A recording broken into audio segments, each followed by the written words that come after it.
നമസ്കാരം.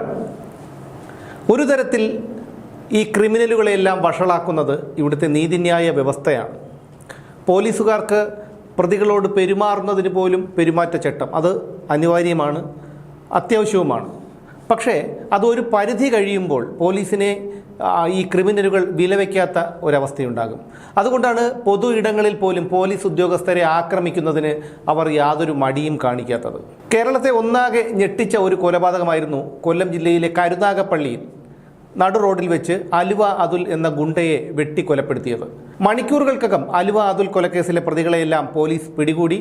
ഈ ദൃശ്യങ്ങളൊക്കെ നമ്മൾ കണ്ടു ഞെട്ടിയതാണ്.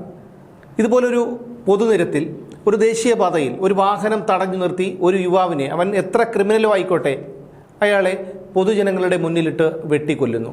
അങ്ങനെ വരുമ്പോൾ ഒരു സാധാരണക്കാരൻ്റെ ജീവന് ഈ നാട്ടിൽ എന്താണ് വില എന്ന് നമ്മൾ തന്നെ ചിന്തിച്ച് ഭയപ്പെട്ട ഒരു സംഭവമായിരുന്നു അലുവ അതുൽ കൊലക്കേസ്.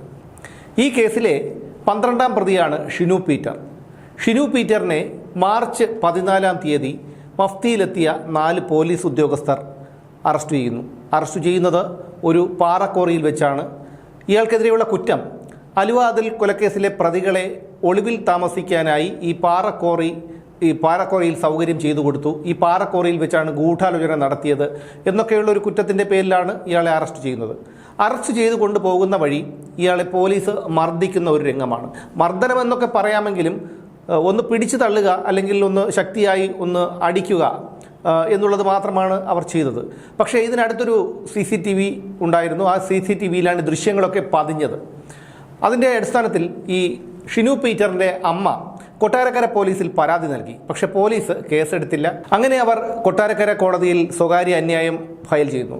കോടതിയുടെ നിർദ്ദേശപ്രകാരമാണ് 4 പോലീസ് ഉദ്യോഗസ്ഥർക്കെതിരെ ഇപ്പോൾ കൊട്ടാരക്കര പോലീസ് കേസെടുത്തിരിക്കുന്നത്. ഈ ഷിനു പീറ്ററിനെ മർദ്ദിക്കുന്ന ദൃശ്യങ്ങൾ അയാളുടെ അഭിഭാഷകൻ കോടതിയിൽ ഹാജരാക്കിയിരുന്നു. ഈ ദൃശ്യങ്ങളൊക്കെ കണ്ടതിനു ശേഷമാണ് പോലീസുകാർക്കെതിരെ നടപടിയെടുക്കാനായി കോടതി ഉത്തരവിട്ടത്. കേരളത്തെ പിടിച്ചുകുലുക്കിയ ഒരു കേസിലെ പ്രതിയെ പോലീസ് അറസ്റ്റ് ചെയ്തു കൊണ്ടുപോവുകയാണ്. പിടികൂടിക്കൊണ്ടു പോകുമ്പോൾ അവിടെ പലരും ആ ഭാഗത്ത് നിൽക്കുന്നുണ്ട്. അപ്പോൾ യാതൊരു പ്രകോപനവുമില്ലാതെ പോലീസുകാർ അയാളെ മർദ്ദിക്കുകയായിരുന്നു എന്ന് ആ ദൃശ്യങ്ങൾ കാണുമ്പോൾ നമുക്കൊരിക്കലും പറയാൻ കഴിയില്ല. ഒരുപക്ഷെ പോലീസുകാർ തെറി വിളിച്ചിട്ടുണ്ടാകാം, ഭീഷണിപ്പെടുത്തിയിട്ടുണ്ടാകാം. അതിൻ്റെ അടിസ്ഥാനത്തിലായിരിക്കാം അവർ ഒരുപക്ഷെ അപ്പോഴത്തെ ദേഷ്യം കൊണ്ട് ഇത്തരത്തിലൊരു അടി കൊടുത്തത്. അതൊരു മർദ്ദനം എന്നൊന്നും അതിനെ പറയാൻ കഴിയില്ല. എന്തായാലും ഈ ദൃശ്യങ്ങളാണ് തെളിവുകളായി ഷിനു പീറ്ററിൻ്റെ അഭിഭാഷകൻ കോടതിയിൽ ഹാജരാക്കിയിരിക്കുന്നത്.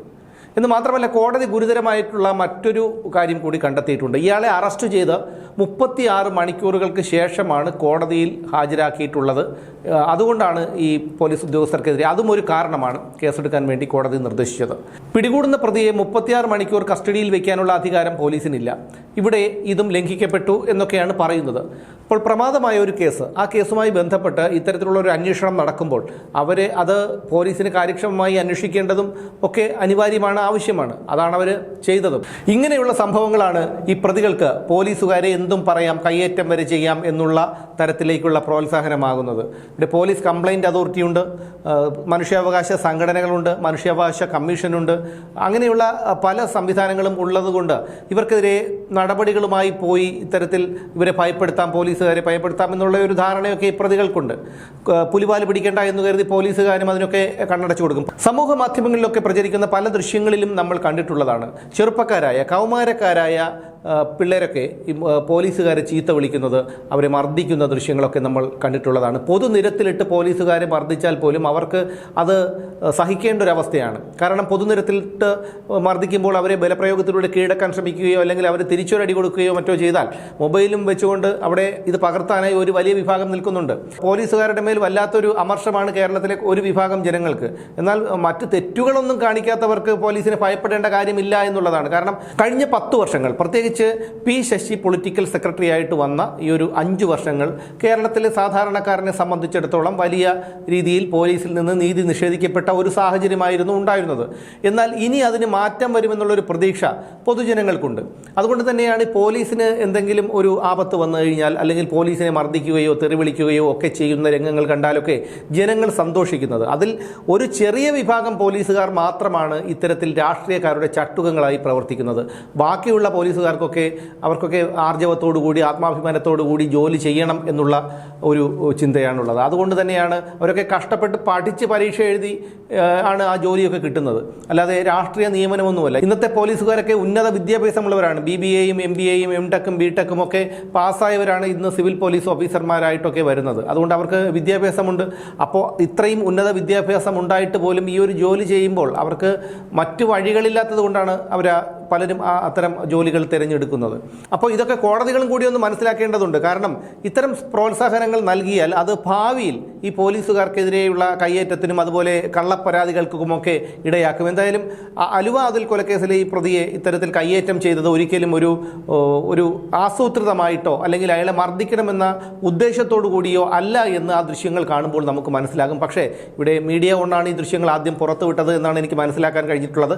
മീഡിയ ഒന്നല്ല, ഇവിടെ ഏത് മാധ്യമം ദൃശ്യമാധ്യമം ഇത് പുറത്തു വിട്ട് കഴിഞ്ഞാലും അവരെ സംബന്ധിച്ചിടത്തോളം അവിടെ ഒരു റേറ്റിംഗ് ഉണ്ടാക്കുക. പോലീസ് പ്രതിയെ മർദ്ദിച്ചു എന്ന് പറയുമ്പോൾ അത് പുതിയ സർക്കാർ അധികാരത്തിൽ വന്നിട്ട് വളരെ കുറച്ച് ദിവസങ്ങളെ ആയിട്ടുള്ളൂ. അത് സർക്കാരിനെതിരെ ഒരു ആയുധമാക്കാം. കാരണം ഇതിൻ്റെ മറുഭാഗത്ത് നിൽക്കുന്നവർ സർക്കാരിനെയും ആഭ്യന്തരമന്ത്രിയെയും ഒക്കെ ഒരു കുറ്റപ്പെടുത്തുന്ന ഒരു രീതിയിലേക്ക് കാര്യങ്ങളെത്തും. പോലീസിനും അത് വലിയ കേടാണ്. ഏതൊരു സർക്കാർ അധികാരത്തിൽ വന്നാലും അതിൻ്റെ പഴി കേൾക്കുന്നത് പോലീസുകാരാണ്.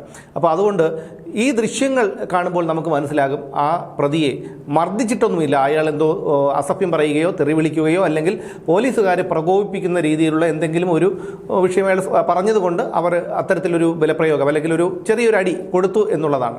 അപ്പോൾ ഒന്നാമത് ഇതുപോലെയുള്ള കാര്യങ്ങളൊക്കെ ചെയ്യുന്നത്, ഈ എരുതിയിൽ എണ്ണ ഒഴിക്കുന്നത് ഇവിടുത്തെ മാധ്യമങ്ങളാണ്, മുൻനിര മാധ്യമങ്ങളാണ്. കാരണം അവരെ സംബന്ധിച്ചിടത്തോളം റേറ്റിംഗ് വലിയ വിഷയമാണ്. അതുകൊണ്ട് അവർ അത്തരം കാര്യങ്ങളെ ആടിനെ പട്ടിയാക്കുകയും പട്ടിയെ പൂച്ചയാക്കുകയും ഒക്കെ ചെയ്യുന്നുണ്ട്.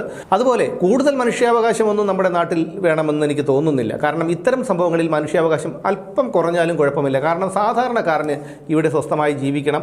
നമുക്കൊരു വിഷയം വന്നാൽ ഓടിപ്പോകേണ്ടത് പാർട്ടി ഓഫീസിലേക്കല്ല, നമുക്ക് പോകേണ്ടത് പോലീസ് സ്റ്റേഷനിലേക്കാണ്. അതുകൊണ്ട് പോലീസ് സംവിധാനം കാര്യക്ഷമമായി പ്രവർത്തിക്കേണ്ടത് സാധാരണക്കാരുടെ ആവശ്യമാണ്.